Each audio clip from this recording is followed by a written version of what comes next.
رب العالمین۔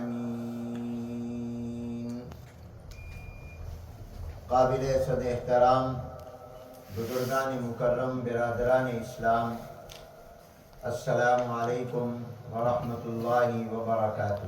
وعلیکم السلام ورحمۃ اللہ وبرکاتہ۔ آج بتاریخ 2 رمضان المبارک سن 1445 ہجری مطابق 13 مارچ سن 2024 بروز منگل بعد نماز تراویح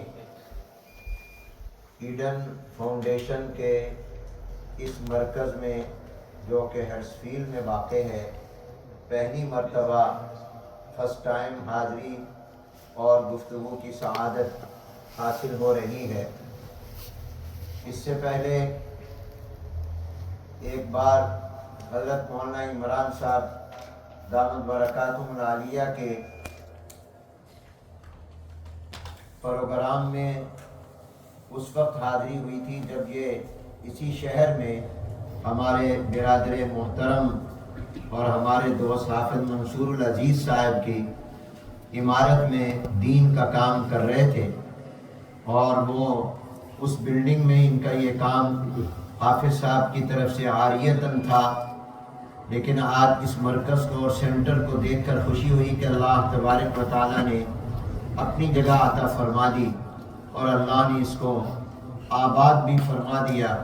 دعا ہے کہ اللہ تبارک و تعالیٰ اسے قیامت تک آباد رکھیں، اور ایسے لوگ اللہ پیدا کرتے رہیں جو اس مرکز کو آباد رکھیں، اور جن مقاصد کے لیے، جن اہداف کے لیے یہ مرکز قائم کیا گیا ہے، اللہ تعالیٰ ان مقاصد میں ہمیشہ اس مرکز کو کامیاب فرمائے۔ آپ حضرات بھی تھکے ہوئے ہیں اور میں بھی تھکا ہوا ہوں، اس لیے کوئی لمبی گفتگو انشاءاللہ ہم اس لیے نہیں کریں گے کہ آپ کو زحمت نہ ہو، تکلیف نہ ہو۔ کوشش ہوگی کہ 20 سے 25 منٹ میں وہ باتیں جو اللہ دل میں ڈالیں اور آپ کے اور میرے لیے مفید اور بہتر ہوں، وہ اللہ زبان سے کہلوا دیں۔ اللہ تبارک و تعالیٰ نے زندگی میں ایک بار پھر رمضان کا مبارک، مقدس اور عظیم الشان مہینہ اپنے فضل و کرم سے ہمیں عطا فرمایا۔ رمضان وہ مبارک مہینہ ہے کہ جس کو نام بھی اللہ نے اپنا دیا ہے۔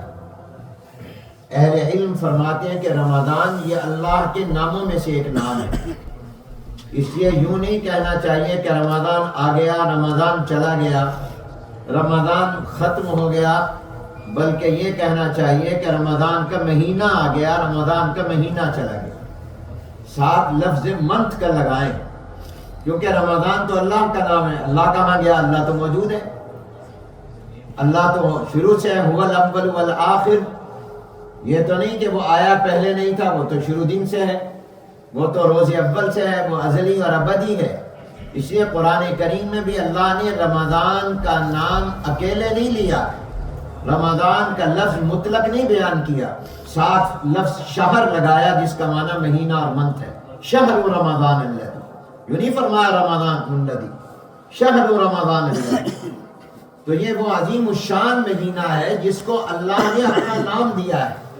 ایک حدیث مبارکہ میں ہے، جناب نبی کریم رحمت عالم حضور اکرم صلی اللہ علیہ وآلہ وسلم نے ارشاد فرمایا کہ رجب جو اس سے 2 مہینے پہلے تھا وہ میری امت کا مہینہ ہے، شعبان جو اس سے پہلے تھا فرمایا میرا مہینہ ہے، اور فرمایا رمضان اللہ تعالیٰ کا مہینہ ہے۔ یہ اللہ کا مہینہ اس معنی میں نہیں ہے کہ اس سے پہلے مہینے میرے اور آپ کے بنائے ہوئے ہیں، وہ بھی اللہ کے ہیں۔ ان عدت الشہور عند اللہ 12 شہرا فی کتاب اللہ یوم خلق السماوات والارض منها 4 حرم۔ یہ 12 مہینے 12 منتھ اللہ کی طرف سے ہیں، یہ مخلوق کے طرف سے نہیں ہے، یہ اللہ کا سسٹم نظام ہے۔ مگر اس مہینے کو خاص اللہ کا مہینہ اس لیے کہا گیا کہ یہ اللہ تعالیٰ کی رحمت کا مرکز ہے۔ تمام مہینوں میں سب سے زیادہ اللہ کی رحمت اس مہینے میں اللہ کے بندوں کو ملتی ہے، اللہ کی مخلوق پر نازل ہوتی ہے۔ اہل علم فرماتے ہیں کہ پانی کے قطرے کو جو سمندر کے ساتھ نسبت ہے، اب پانی کا ایک قطرہ سمندر کے ساتھ کیا نسبت رکھتا ہے، لیکن پھر بھی پانی تو ہے، تو فرمایا پانی کا ایک قطرہ جو سمندر کے ساتھ نسبت رکھتا ہے، سال کے 11 مہینوں کی رحمتوں اور برکتوں کی وہ نسبت بھی رمضان کی رحمت اور برکت کے ساتھ نہیں ہے۔ وہ 11 مہینوں کی رحمتیں اور برکتیں وہ نسبت بھی نہیں رکھتی جو پانی کا ایک قطرہ سمندر کے ساتھ رکھتا ہے۔ گویا رمضان کی رحمتوں کے ساتھ 11 مہینوں کی رحمتوں کی بھی کوئی نسبت نہیں۔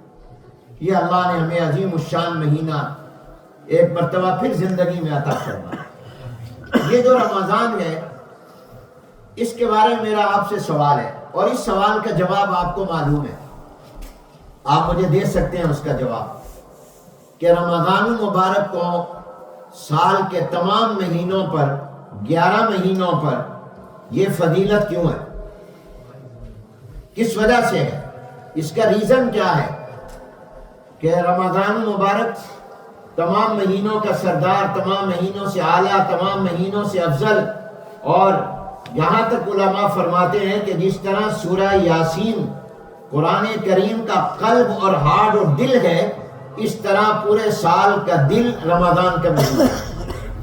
جس کا رمضان ایمان اور روحانیت کے اعتبار سے اچھا گزر جائے گا، اس کا پورا سال اچھا گزر جائے گا، اور جس کا رمضان اچھا نہیں گزرا، اس کا سال بھی اچھا نہیں گزرا۔ دل خراب، جسم خراب، اور دل ٹھیک ہے تو انسان کا پورا وجود ٹھیک ہے۔ ہارٹ اٹیک ہوا تو مر جائے گا، اور رمضان میں اگر عبادت کی توفیق نہیں ہوئی تو روحانی اور ایمانی طور پر مر جائے گا، اور اگر رمضان مبارک کی رحمتوں کو وصول کیا اور عبادت کر لی تو پھر گویا آپ کو زندگی حیات نو، ایمان کی اور روحانیت کی نئی زندگی مل جائے۔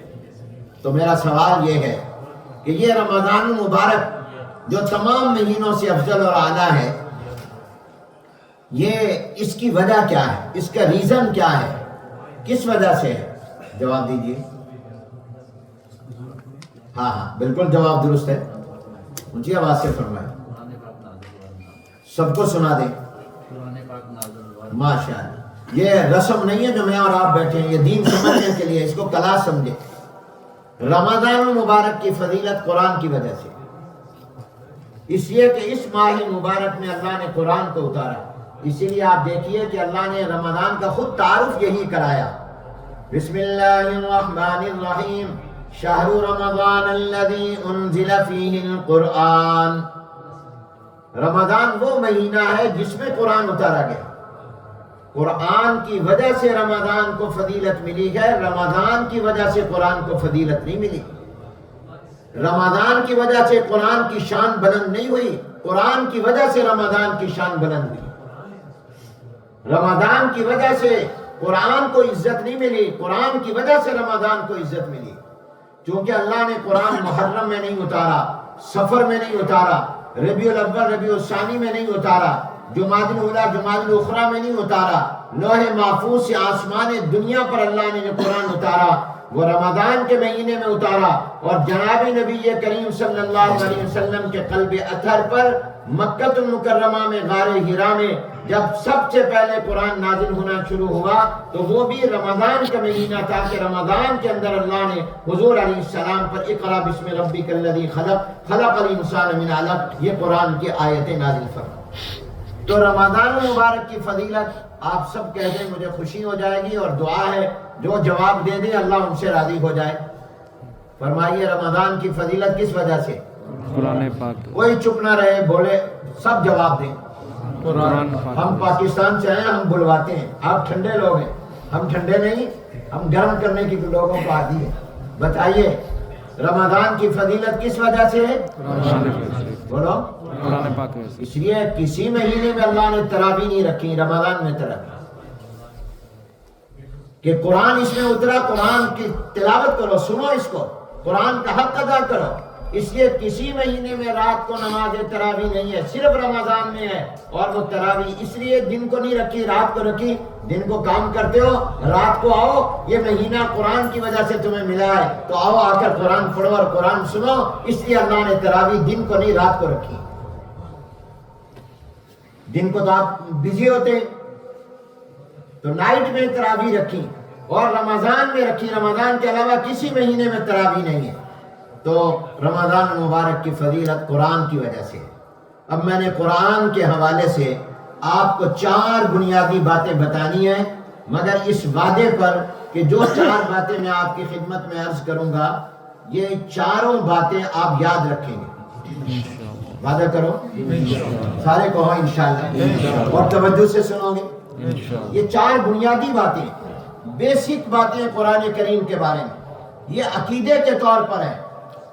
نمبر 1، بس صرف یہ 4 باتیں بتانی ہے اور اس کے بعد آپ سے اجازت لیں گے انشاءاللہ۔ نمبر 1، قرآن کریم اللہ تعالیٰ کا کلام ہے، اللہ کی صفت ہے، یہ کتاب نہیں ہے صرف، بلکہ اللہ کا کلام ہے، اللہ کی صفت ہے، یہ مخلوق نہیں ہے۔ ذرا اس کی وضاحت کرتا ہوں۔ تورات، انجیل، زبور یہ اللہ کی کتابیں ہیں، اللہ کا کلام نہیں ہے۔ قرآن کریم اللہ تعالیٰ کی کتاب بھی ہے اور اللہ تعالیٰ کا کلام بھی ہے۔ کتاب اور کلام کا فرق بتا دوں۔ کتاب یہ ہوتی ہے کہ جس میں الفاظ فرشتے کے ہوں اور مفہوم اور مضمون اللہ کی طرف سے ہو، اس کو کتاب کہتے ہیں۔ تورات، انجیل، زبور، بائبل، تورات اور زبور یہ کتابیں ہیں کہ اللہ تبارک و تعالیٰ نے میسج دیا اور وہ میسج آگے فرشتے نے اپنے الفاظ میں آ کر پہنچایا، تو الفاظ فرشتے کے ہیں اور مضمون اور میسج اللہ تعالیٰ کا ہے۔ اس کو مثال سے یوں سمجھ لیں، جیسے حضرت مولانا عمران صاحب دامت برکاتہم زادہ اللہ علما وعملا وشرفا مجھے کہ حنیف پاکستان جا کر میرا یہ میسج دے دینا۔ اب یہ جب مجھے اپنا کوئی میسج دیں گے تو میں وہاں جا کر جب اس کو بیان کروں گا تو اپنے الفاظ میں بیان کروں گا، مفہوم ان کا ہوگا، مضمون ان کا ہوگا، الفاظ میرے ہوں گے۔ میں آپ سے کہوں فلاں کو میرا یہ میسج دے دیجئے گا، فلاں کو میرا یہ پیغام دے دیجئے گا، آپ میرا وہی مطلب اور میرا مفہوم بیان کریں گے، مگر الفاظ آپ کے ہوں گے اور میسج میرا ہوگا، مفہوم میرا ہوگا۔ تو تورات، انجیل، زبور کو سمجھو، یہ میسج اللہ تعالیٰ کا ہے، مضمون اللہ کی طرف سے ہے، اس کا مفہوم اللہ کی طرف سے ہے، مطلب اللہ کی طرف سے ہے، مگر الفاظ فرشتے کے ہیں۔ فرشتے نے اپنے الفاظ میں آ کر حضرت موسیٰ علیہ السلام پر تورات والا میسج پہنچایا، انجیل کا میسج پہنچایا، زبور کا میسج داؤد علیہ السلام پر اور انجیل کا عیسیٰ علیہ السلام پر پہنچایا۔ مگر قرآن کریم یہ نہیں کہ اللہ نے میسج جبرائیل علیہ السلام کو دیا اور جبرائیل علیہ السلام نے اپنے الفاظ میں وہ امام الانبیاء حضور علیہ السلام تک پہنچایا، نہیں، بلکہ قرآن کو اللہ نے امتیازی شان عطا کی ہے کہ اس کا مضمون بھی اللہ کی طرف سے ہے، اس کے الفاظ بھی اللہ کی طرف سے۔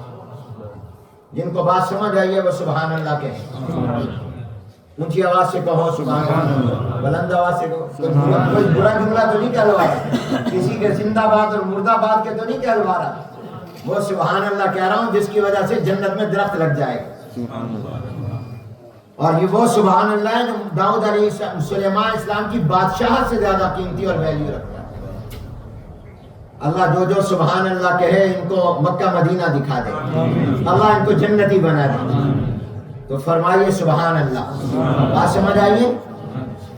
قرآن کریم اللہ کی صرف کتاب نہیں ہے بلکہ اللہ کا کلام ہے، اللہ تعالیٰ کی صفت ہے، یعنی اس کے الفاظ بھی اللہ کی طرف سے ہیں اور اس کا مفہوم اور مطلب بھی اللہ کی طرف سے ہے۔ قرآن کریم کا دوسری آسمانی کتابوں سے فرق یہ ہے کہ تورات، بائبل اور زبور وہ اللہ کی کتابیں ہیں کہ میسج اللہ کا ہے، پیغام اللہ کا ہے، لیکن الفاظ فرشتے کے ہیں، بجب کہ قرآن کریم میں الفاظ بھی فرشتے کے نہیں اور مضمون بھی فرشتے کا نہیں، مضمون بھی اللہ کی طرف سے ہے اور الفاظ بھی اللہ کی طرف سے۔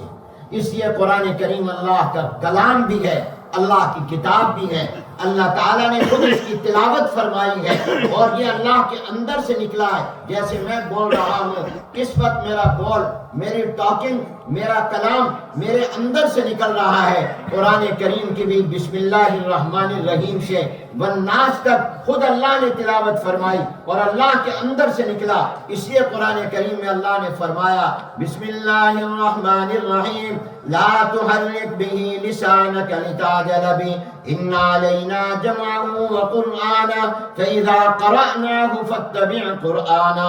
قرآن کے پڑھنے کی نسبت اللہ نے اپنی طرف کی اور قرات کا تعلق الفاظ کے ساتھ ہوا کرتا ہے. ثم ان علینا بیانا، بیان بھی ہم نے قرآن کو کیا، بیان کا تعلق مفہوم اور معنی سے ہوا کرتا ہے. گویا الفاظ بھی اللہ کی طرف سے ہے اور معنی بھی اللہ کی طرف سے ہے.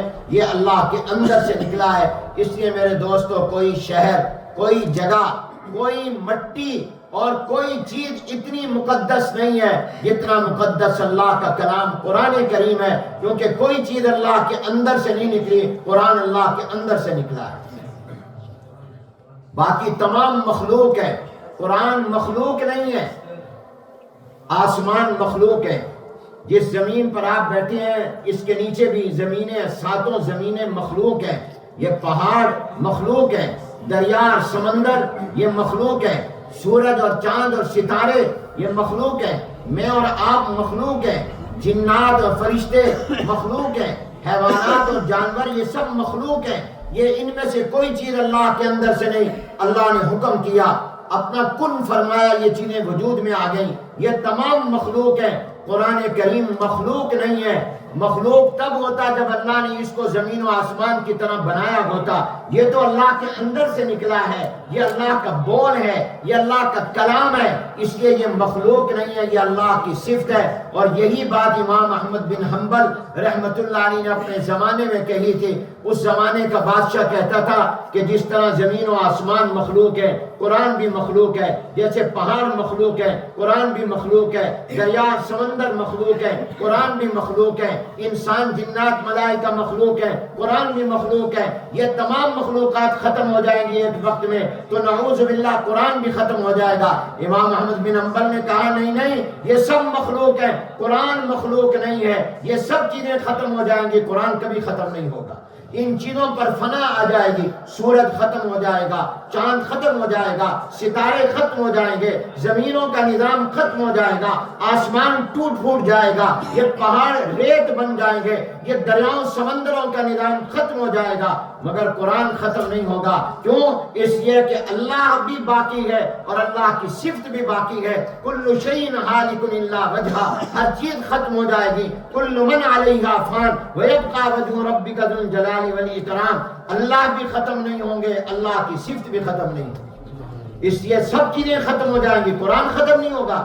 کیونکہ اگر قرآن کو ہم مخلوق مانتے ہیں تو مخلوق پر تو فنا ہے، مخلوق نے تو ختم ہو جانا ہے. قرآن مخلوق نہیں ہے، قرآن اللہ کا کلام ہے، قرآن اللہ کی صفت ہے. قرآن کریم غیر مخلوق ہے. اور اسی بات کی وجہ سے امام احمد بن حنبل نے اپنے کمر پر کوڑے کھائے، ان کو جیل میں ڈال دیا گیا، ان کو تکلیفیں دی گئی، ان کے جسم پر وہ کوڑے مارے گئے جو اتنے سخت کوڑے تھے کہ ہاتھی جیسا بڑا جانور بھی اس کوڑے کو برداشت نہیں کر سکتا تھا جو امام احمد بن حنبل کو مارے گئے. صرف اس بات پر کہ امام احمد بن حنبل کہتے تھے یہ قرآن مخلوق، آپ بھی کہہ دو قرآن مخلوق بلکہ کیا ہے؟ اللہ تعالیٰ کی صفت ہے، اللہ کا کلام ہے. اس لیے دنیا ختم ہو جائے گی، قرآن ختم نہیں ہوگا. اگر آپ اس کو مخلوق مانیں گے تو پھر یہ کہنا پڑے گا کہ قرآن بھی ختم ہو جائے گا، کیونکہ سب مخلوقات نے ختم ہو جانا ہے. اللہ فرما رہے ہیں کل من علیہا فان ویبقى وجہ ربک. تو پہلی بنیادی اور بیسک بات قرآن کے بارے میں یہ یاد رکھیں، یہ بنیادی عقیدہ ہے، اس پر ایمان ضروری ہے ہر مومن کا، اور یقین کہ قرآن کریم اللہ کی صفت ہے، قرآن اللہ کا کلام ہے، قرآن اللہ کی کتاب بھی ہے، اللہ کا کلام بھی ہے، اور یہ مخلوق نہیں ہے. پہلی بات. دوسری بات قرآن کریم کے بارے میں بیسک اور بنیادی یہ ہے کہ قرآن کریم لا ریب کتاب ہے، اس پہ کوئی شک نہیں ہے. چنانچہ اللہ تعالیٰ نے قرآن کریم کا تعارف شروع میں یہ کرا دیا، بسم اللہ الرحمن الرحیم الف لام میم ذالک الکتاب لا ریب فیہ، قرآن وہ کتاب ہے جس میں کوئی شک نہیں۔ تو میرا یقین، میرا ایمان، آپ میں سے ہر ایک کا یقین اور ایمان اس بات پر ہونا چاہیے کہ قرآن کریم میں کوئی شک نہیں، کوئی شک نہیں، نہ قرآن کریم کے الفاظ میں شک، نہ قرآن کے معنی میں شک۔ اور قرآن کریم میں اللہ نے جو پہلے پیغمبروں کے، انبیاء علیہ السلام کے یا پہلی قوموں کے جو واقعات بیان کیے ہیں، ان واقعات میں بھی کوئی شک نہیں، اللہ نے سچ بیان فرمائے۔ ماضی کی جو باتیں بھی اللہ نے بیان فرمائیں وہ تمام سچ اور صحیح بیان فرمائیں۔ اللہ نے آنے والے زمانے کے بارے میں، دنیا کے آنے والے حالات کے بارے میں جو کچھ قرآن میں کہا وہ بھی سچ فرمایا۔ اور اللہ نے دنیا کے بعد آخرت کے بارے میں، قیامت کے بارے میں، جنت کے بارے میں، جہنم کے بارے میں، کل صراط کے بارے میں، وزن اعمال کے بارے میں، قیامت کے حساب و کتاب کے بارے میں اور قیامت کے حالات کے حوالے سے اللہ تبارک و تعالیٰ نے جو کچھ اس قرآن کریم میں فرمایا، بطور مسلمان مومن میرا فرض ہے کہ میں اس پر یقین رکھوں کہ اللہ نے جو کچھ آنے والے دور اور زمانے اور عالم و جہانوں کے بارے میں فرمایا وہ بھی اللہ نے سچ فرمایا، اس میں بھی کوئی شک نہیں۔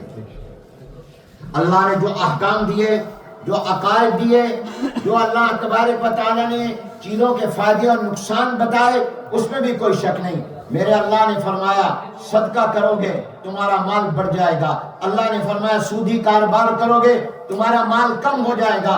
اس لیے میرا ایمان اور یقین ہونا چاہیے کہ قرآن کریم میں اللہ نے جو فرمایا کہ سود حرام ہے، میں سود کو حرام مانتا ہوں۔ میرے اللہ نے فرمایا وَيُرْبِ الصَّدَقَاتِ يَمْحَقُ اللَّهُ الرِّبَا وَيُرْبِ الصَّدَقَاتِ، سود سے مال زیادہ نہیں ہوتا بلکہ کم ہوتا ہے، اور صدقہ اور خیرات سے مال بڑھتا ہے، کم نہیں ہوتا۔ میرا دل سے اس پر یقین ہونا چاہیے کہ میرے اللہ نے جو کچھ کہا سچ کہا، مجھے اس میں کوئی شک نہیں۔ اللہ نے فرمایا حضور آخری نبی ہے صلی اللہ علیہ وآلہ وسلم، میرا ایمان یقین ہونا چاہیے حضور علیہ السلام آخری نبی ہے۔ میرے اللہ نے فرمایا تمہارا فائدہ نماز میں ہے، روزے میں ہے، زکوٰۃ میں ہے اور حج میں ہے۔ زکوٰۃ دو تمہارا مال اس سے بڑھے گا، تمہارا مال پاک ہو جائے گا۔ میرا یقین ہونا چاہیے کہ میرے اللہ نے جو فرمایا وہ سچ فرمایا۔ میرے اللہ نے کہا کہ دنیا اور مال کی محبت تمہیں تباہ کر دے گی، تمہیں برباد کر دے گی۔ میرا یقین ہونا چاہیے کہ جو کچھ کہا سچ کہا۔ تو دوسری بنیادی اور بیسک بات قرآن کے بارے میں یہ ہے کہ یہ لا ریب کتاب ہے، اس میں کوئی شک نہیں، اس نے جو کچھ کہا سچ کہا۔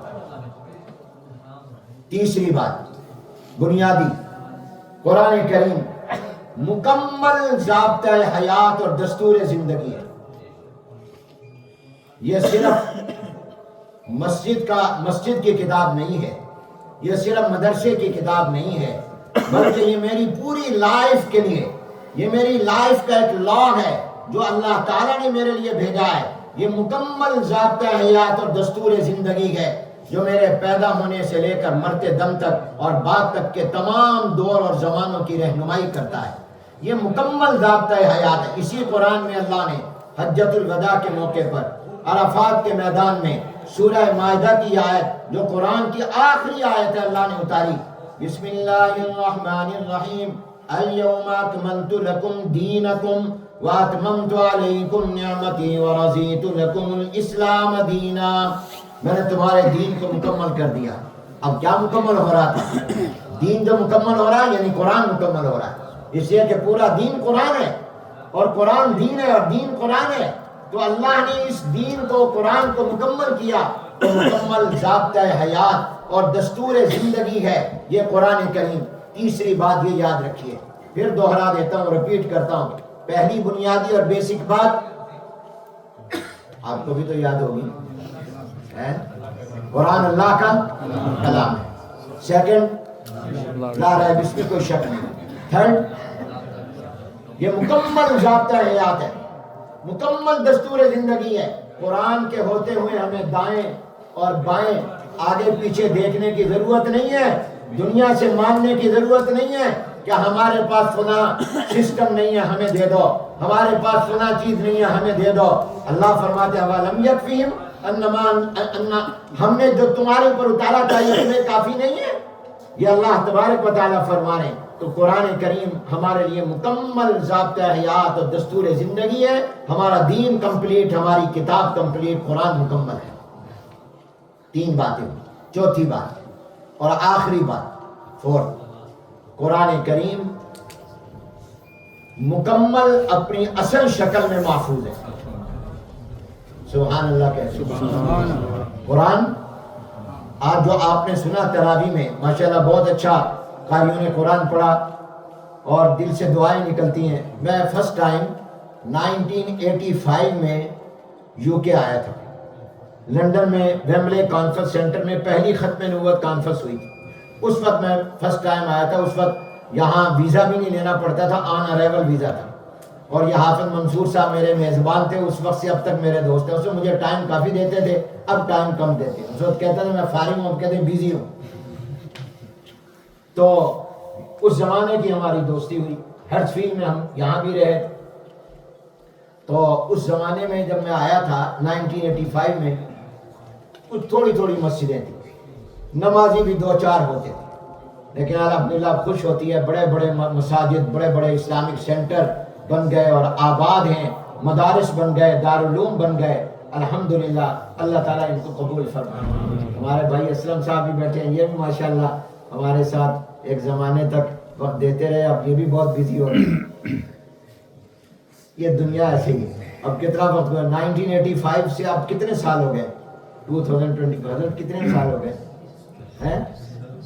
37 ایئرز ہو گئے. پتہ ہی نہیں چلا ایسے گزر. یہ دنیا کی زندگی. آپ اپنی زندگیوں پر غور کریں تو آپ لگے گا ایسے گزر گئی. 60 سال، 70 سال، 80 سال، 90 سال. میں اس سفر میں یہ نیت کر کے آیا تھا پاکستان میں بھی. میں نے کہا میں اس دفعہ جب یو کے جاؤں گا تو سب دوستوں سے کہوں گا کہ یار مجھ سے کوئی غلطی ہو گئی ہو تو معاف کر دینا، اس لیے کہ اب زندگی بہت آگے چلی گئی ہے اور کوئی پتہ نہیں کب اللہ، ویسے تو ہر وقت پتہ نہیں کب اللہ بلاوے، لیکن پھر بھی کوئی غلطی ہوئی ہو تو اللہ کے لیے معاف کر دینا. حضور صلی اللہ علیہ وسلم نے فرمایا میری امت کے لوگوں کی عمریں 60 اور 70 کے درمیان ہیں. کچھ لوگ اس سے پہلے فوت ہو جائیں گے، کچھ اس کے بعد. گویا 60 اور 70 کے درمیان لائف ہے. اور اس کے علاوہ جتنی بھی زندگی مل رہی ہے 60 کے بعد یہ تو رعایت کی عمر ہے، اور 70 سال کے بعد تو بالکل ہی بونس ہے. ہر وقت تیار رہنا چاہیے. اللہ تبارک و تعالی ہمیں ایسی زندگی نصیب فرما دے کہ جو ہماری قبر اور آخرت بن جائے اور ہماری بخشش ہو جائے. اور یہ زندگی بڑی قیمتی اور غنیمت زندگی ہے، اسی سے آخرت بننی ہے. اللہ تعالیٰ اس کو، یہ جو ہم چند لمحات بیٹھے ہیں شاید اللہ ہمیں اس کی وجہ سے بخش دے اور ہماری مغفرت ہو. تو وہ ایک مرتبہ لکھا ہے کہ اللہ تعالیٰ نے حضرت اسرائیل علیہ السلام سے پوچھا ملک الموت سے کہ تم نے بے شمار لوگوں کی روحیں نکالی، کسی کی زندگی لیتے وقت میں تم نے اس سے یہ بھی پوچھا کہ اس نے دنیا کی زندگی کو کیسا پایا؟ تو حضرت اسرائیل علیہ السلام نے کہا اللہ آپ نے زندگی لوگوں کو کیا دی ہے؟ 100 سال، 200 سال، 400 سال، 500 سال پہلے یہ ہوتی تھی، اور 60-70 سال. تو میں کسی سے کیا پوچھوں کہ تمہاری زندگی کیسی تم نے پائی؟ ہاں میں نے آپ کے ایک بندے سے یہ سوال کیا. اللہ نے فرمایا کس سے پوچھا تھا؟ کہا میں نے حضرت نوح علیہ السلام سے پوچھا تھا کیف وجدت الدنیا، آپ نے دنیا کو کیسا پایا؟ کیونکہ حضرت نوح علیہ السلام کو آپ نے بڑی لمبی زندگی عطا فرمائی. ان کی تبلیغ کا زمانہ ہی 950 سال ہے. کتنا؟ اور کل عمر ان کی اہل علم فرماتے 1050 سال تھی. 1000 یعنی آپ سمجھیں کہ 10 دہائیاں 1000 جو ہیں وہ 1000 گویا اس کے منبر کے 1050 سال عمر ہے. 900 سال کی تو عمر 950 سال کی تو تبلیغ کی عمر ہے. ٹوٹل عمر ان کی 1050. ان سے میں نے پوچھا تھا کیف وجدت الدنیا، دنیا کیسی لگی؟ تو اللہ نے فرمایا کیا جواب دیا انہوں نے؟ تو عرض کیا اللہ انہوں نے جواب یہ دیا کہ وجدت الدنیا کدار لہا بابانی، میں نے دنیا کو پایا اس گھر اور ہاؤس کی طرح جس کے 2 گیٹ ہیں. 2 گیٹ ہے. عام طور پر جو ذرا بڑے گھر ہوتے ہیں ان کے کتنے گیٹ ہوتے ہیں؟ ایک ان ہونے کا، ایک آؤٹ ہونے کا. تو کہا کہ وجدت الدنیا کدار لہا بابانی، میں نے دنیا کو پایا اس گھر کی طرح جس کے 2 گیٹ ہیں، دخلت من باب واحد وخرجت من باب واحد، مجھے تو 1050 سال میں بھی یوں لگا ایک دروازے سے داخل انٹر ہوا، دوسرے دروازے سے نکل آیا۔ تو جب حضرت نوح علیہ السلام کو 1050 سال کی عمر بھی اتنی کم لگی ہے کہ گویا انٹر ہو رہے ہیں اور نکل رہے ہیں، تو میری اور آپ کی عمریں تو 50 سال، 60 سال، 70 سال، 80 سال۔ تو میں یہ عرض کر رہا تھا کہ چوتھی بات قرآن کے بارے میں بیسک یہ یاد رکھیں کہ پہلی میں نے عرض کیا کہ قرآن اللہ کا کلام ہے، اللہ کی صفت ہے۔ سیکنڈ یہ عرض کیا قرآن لا ریب فیہ، اس میں کوئی شک نہیں ہے۔ اور نمبر 3 یہ کہ قرآن کریم مکمل ضابطہ حیات اور دستور زندگی ہے۔ لقد انزلنا الیکم کتابا فیہ ذکرکم افلا تعقلون۔ اور چوتھی بات اور آخری بات یہ ہے کہ قرآن کریم مکمل اپنی اصل شکل میں محفوظ ہے۔ سبحان اللہ۔ حضور اکرم صلی اللہ، آج آپ نے جن قراء سے قرآن سنا، میں یہ کہہ رہا تھا انہوں نے وہی قرآن آپ کو سنایا ہے جو قرآن جناب نبی کریم رحمت عالم حضور اکرم صلی اللہ علیہ وآلہ وسلم کے قلب اطہر پر نازل ہوا تھا۔ آپ نے وہی قرآن سنا ہے جو حضور علیہ السلام نے صحابہ کو سنایا تھا۔ وہی قرآن آپ نے سنا ہے جو قرآن اللہ نے لوح محفوظ میں محفوظ کیا۔ وہی قرآن آپ نے سنا جو اللہ نے جبرائیل علیہ السلام کو دے کر بھیجا۔ وہی قرآن سنا جو صحابہ نے تابعین کو اور تبع تابعین کو سنایا۔ آج اگر کوئی صحابی اللہ اس کو زندہ کر دے اور وہ قرآن کریم پڑھے تو یہی قرآن ہوگا جو بسم اللہ الرحمن الرحیم الحمدللہ رب العالمین سے شروع ہو رہا ہے اور الناس پر ختم ہو رہا ہے۔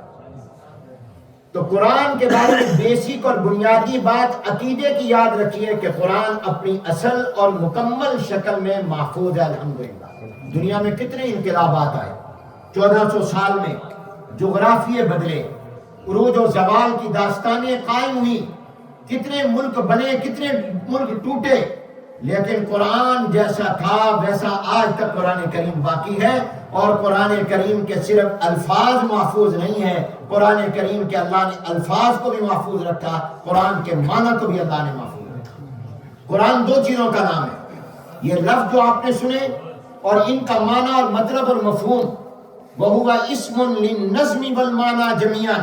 قرآن صرف لفظوں کا نام نہیں ہے، قرآن لفظ اور معنی دونوں کا نام ہے۔ اور اللہ نے قرآن کے الفاظ بھی محفوظ رکھے ہیں، اس میں زبر زیر کا فرق نہیں آیا، اور قرآن کریم کے معنی کو اور مطلب کو بھی اللہ نے محفوظ رکھا۔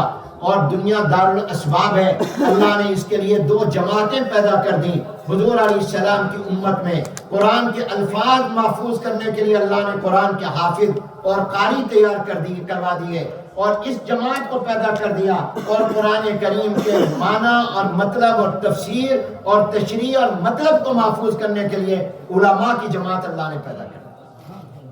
علماء کرام نے قرآن کے معنی پر پہرا دیا۔ اگر خدا نخواستہ کوئی قرآن کے معنی میں تبدیلی کرتا ہے اور یہ کہتا ہے کہ ما کان محمد ابا احد من رجالکم ولکن رسول اللہ وخاتم النبیین، یہاں خاتم النبیین کا معنی آخری نبی نہیں، بلکہ معنی یہ ہے کہ نبی وہ ہوگا جس پر حضور کی مہر لگی، اس اسٹمپ لگی ہو، تو علماء فوراً آ کر میدان میں کہیں گے یہ غلط کہہ رہا ہے۔ آپ کے علم میں آیا ہوگا ہمارے سپریم کورٹ میں جو ایک کیس چل رہا ہے جس پر چیف جسٹس نے غلط فیصلہ دیا اور علماء نے اس پر احتجاج کیا، اور مسلمان سوشل میڈیا اور میدان میں نکل آئے اور چیف جسٹس کو اپنے اس فیصلے پر نظر ثانی کرنی پڑی۔ وہ کیا تھا؟ میں پنجاب قرآن بورڈ کا چیئرمین تھا، میرے علم میں آیا کہ پاکستان کے ایک شہر میں ایک ایسا قرآن کریم تقسیم کیا جا رہا ہے جس کے معنی میں تبدیلی کی گئی ہے۔ مثال کے طور پر پہلا پارہ یہ ہے، اس میں آپ نے سورہ بقرہ میں پہلے دن یہ آیت سنی وَبِالْآخِرَةِ هُمْ يُوقِنُونَ۔ اب اس کا ترجمہ اور معنی کسی بھی عالم سے پوچھو، کسی بھی تفسیر کی کتاب کو اٹھا کر دیکھو تو اس کا معنی یہ ہے کہ ایمان اور تقوی والے وہ لوگ ہیں، اللہ بتا رہے ہیں کہ جو آخرت پر، قیامت کے دن پر ایمان اور یقین رکھتے ہیں۔ مگر حضور کی ختم نبوت کا انکار کرنے والوں نے جو قرآن کا ترجمہ چھاپا انہوں نے اس وبالآخرۃ ہم یوقنون کا ترجمہ یہ کر دیا کہ بعد میں آنے والوں پر بھی یقین رکھتے ہیں، یعنی نعوذ باللہ بعد میں اگر کوئی نبی آئے تو اس پر بھی یقین، حالانکہ اس کا معنی یہ تھا کہ آخرت کے دن پر یقین ہے کہ مرنا ہے، قیامت کا دن آئے گا، معنی یہ تھا۔ انہوں نے معنی بدلا، فوراً علماء کھڑے ہوئے، میرے علم میں آیا، میں پنجاب قرآن بورڈ کا چیئرمین تھا، میری ذمہ داری تھی، بہت محنت کے بعد اس مجرم کو، ملزم کو گرفتار کروایا، اس کے خلاف پرچہ درج کروایا، وہی کیس سپریم کورٹ میں پہنچا اور چیف جسٹس کو غلط گائیڈ کیا گیا اور انہوں نے اس کو کوئی جرم قرار نہ دیا اور اس کو بری کر دیا۔ اس پر علماء میدان میں آئے اور چیف جسٹس کو اپنے فیصلے پر نظر ثانی کرنی پڑی۔ تو اس لیے اللہ تبارک و تعالیٰ نے قرآن کریم کے الفاظ کی بھی حفاظت کی ہے، معنی کی حفاظت بھی کی ہے۔ آپ دیکھتے نہیں ہیں قرآن کریم میں یہ حضرات قرآن پڑھ رہے ہوتے ہیں، انسان ہے، غلطی آتی ہے فوراً پیچھے سے لقمہ دیتے، حتیٰ کہ بعض اوقات قرآن کریم سنانے والا استاد ہوتا ہے، سفید بالوں والا ہوتا ہے، شیخ الحدیث ہوتا ہے، بڑی عمر کا ایجٹ ہوتا ہے، عالم دین ہوتا ہے، پیچھے اس کا شاگرد کھڑا ہوتا ہے، وہ عالم بھی نہیں ہوتا، صرف قرآن کا حافظ ہوتا ہے، لیکن اگر اس کا استاد اور بزرگ بھی قرآن پڑھتے ہوئے غلطی کرتا ہے وہ فوراً پیچھے سے لقمہ دے دیتا ہے، وہ فوراً ٹوک دیتا ہے، آپ غلط پڑھ رہے ہیں۔ یہ اللہ نے قرآن کی حفاظت کروائی ہے، سبحان اللہ کا، اس کے معنی کی بھی حفاظت کرائی ہے کہ معنی میں کوئی تبدیلی اور تحریف کرتا ہے تو فوراً علماء میدان میں آ جاتے ہیں۔ تو قرآن کریم کے بارے میں اگر کوئی یہ کہے نعوذ باللہ یہ قرآن اصلی نہیں ہے تو آپ بتائیں آپ اس کی بات کو مانیں گے؟ اگر کوئی یہ کہے یہ قرآن کریم مکمل نہیں ہے، نامکمل ہے، مانو گے؟ قرآن اصلی بھی ہے اور مکمل بھی ہے۔ کوئی نعوذ باللہ یہ کہہ دے کہ قرآن تو 40 پاروں کا تھا، قرآن تو بکری کھا گئی، قرآن تو کسی غار میں ہے، تو یہ بات غلط ہے۔ یاد رکھنا، میں بیسک عقیدہ آپ کو بنیادی قرآن کے بارے میں بتا رہا ہوں کہ قرآن اصل بھی ہے اور مکمل بھی ہے، اس کے الفاظ بھی محفوظ ہیں، اس کے معنی بھی محفوظ ہیں، اور دنیا دار الاسباب ہے، یہاں سبب اور وسیلہ ہوتا ہے۔ رزق تو اللہ دیتے ہیں، مگر آپ جاب کرتے ہیں، آپ ملازمت کرتے ہیں، آپ بزنس کرتے ہیں، رزق اللہ نے دینا ہے مگر ذریعہ ہے، سبب ہے۔ پیدا تو مجھے اللہ نے کیا مگر میرے پیدا ہونے کا سبب میرے ماں باپ بنے، میرے ماں باپ کی شادی ہوئی، ان کا تعلق ہوا، اس کے نتیجے میں اللہ نے مجھے پیدا، یہ دنیا دار الاسباب ہے۔ تو اللہ نے قرآن کی حفاظت کا ذریعہ بنایا، الفاظ کی حفاظت کا حافظوں کو اور معنی کی حفاظت کا علماء۔ اور حافظ اور علماء کہاں تیار ہوتے ہیں؟ بولو، کالجوں میں، یونیورسٹیوں میں؟ کرتے کیوں ہو؟ جواب دو، کہاں تیار ہوتے ہیں؟ میں آپ کو بتا رہا ہوں آپ کی دعا لینے کے لیے، وفاق المدارس پاکستان کے تمام مدارس کی بڑی تنظیم ہے، نیٹ ورک ہے، کراچی سے پشاور، کوئٹہ سے گلگت تک 23,000 مدارس اس کے نیٹ ورک میں، 3 ملین اسٹوڈنٹ ہیں، 30 لاکھ طلبہ اور طالبات، اور میں پچھلے تقریباً 40 سال 40 ایئر سے اس کا سیکرٹری جنرل ہوں۔ مفتی محمد تقی عثمانی صاحب اس کے اب پریزیڈنٹ ہیں۔ اس سال ہمارے مدارس میں جو قرآن کے حافظ تیار ہوئے اور جنہوں نے ہمارے اس نیٹ ورک کے تحت پورے قرآن کا زبانی امتحان دیا، ان کی تعداد سن کر آپ خوش ہوں گے، 1,07,000 قرآن کا حافظ تیار۔ جس کو خوشی ہوئی ہے وہ سبحان اللہ کہے۔ سبحان اللہ۔ کتنے؟ 1,07,000۔ آپ کے یہاں ایک زمانہ تھا پاکستان سے قرآن سنانے استاد طلبہ آتے تھے، حافظ آتے تھے، اب آپ کے ہر مسجد میں 3-3 4-4 5-5 ہے۔ یہ الحمدللہ ہندوستان پاکستان کی برکت ہے، یہاں آئے لوگ، انہوں نے قرآن کے حافظ تیار کر دیے، اب آپ خود کفیل ہو گئے، آپ کو ضرورت نہیں ہے کہ آؤٹ آف کنٹری سے آپ قرآن کا حافظ بنائیں۔ اس سال ہمارے یہاں 1,07,000 قرآن کا حافظ تیار ہوا، جس میں آپ خوش ہوں گے 17,000 17,000 لڑکیاں اور بچیاں ہیں، گرلز ہیں جو قرآن کے حافظ ہیں، 17,000۔ اور جو عالم بنے وفاق کے نیٹ ورک میں، جنہوں نے ایم اے عربی، ایم اے اسلامیات، جن کی باقاعدہ ڈگری منظور ہے، وہ 38,000 ہیں جو 1 سال میں دین کے عالم بنے، جو قرآن کے معنی پر پہرا دیں گے انشاءاللہ۔ اور ان 38,000 میں بوائز کم ہیں، گرلز زیادہ ہیں، لڑکیاں زیادہ ہیں، لڑکے کم ہیں۔ 24,000 24,000 لڑکیاں ہیں جو عالمہ بنی ہیں، جنہوں نے میٹرک کے بعد 6 سال کا کورس کیا، اور باقی تمام لڑکے ہیں، لڑکے کم ہیں لڑکیاں زیادہ ہیں. کہتے ہیں مولوی عورت کی تعلیم کا مخالف ہے، ہم تو عورتوں کو تعلیم زیادہ دے رہے ہیں. تو بہرحال میرے دوستو، میں نے آپ کا وقت لے لیا، معافی چاہتا ہوں. اللہ تعالی حاضری قبول فرمائے. دعا کیا کرو اللہ ان مدارس کو قائم دائم رکھے. میں نے جو کچھ آپ کے سامنے بیان کیا یہ مجھے مدرسے نے اس قابل بنایا. خیر المدارس ملتان جس میں نے پڑھا، جس کی خدمت میرے دن میں 1981 سے مولانا پچھلے سال تشریف لائے، میں خود دیکھا 6000 طلبہ وہاں پڑھ رہے ہیں سر، 6000 اسٹوڈنٹ پورے پاکستان کے. دعا کیا کریں اللہ ان کو قائم دائم رکھے. پوری دنیا ان مدرسوں کے خلاف ہے کیونکہ یہ اسلام کی چھونیاں ہیں، یہاں سے اسلام پوری دنیا میں پھیل رہا اور یہ اسلام کے مرکز ہیں، یہ مسلمانوں کے دل اور قلب ہیں. اللہ تعالیٰ ان کو قائم رکھے. تو 4 باتیں قرآن کے بارے میں بیسک ہیں، بنیادی ہیں، عقیدہ ہے، نظریہ ہے، ان کو یاد رکھنا. نمبر 1، قرآن کریم اللہ کا کلام ہے، اللہ کی صفت ہے، قرآن مخلوق نہیں ہے. نمبر 2، قرآن کریم لا ریب فی کتاب ہے، جب پڑھو تو قرآن جو کہہ رہا ہے یقین کرو، اس میں کوئی شک نہیں ہے.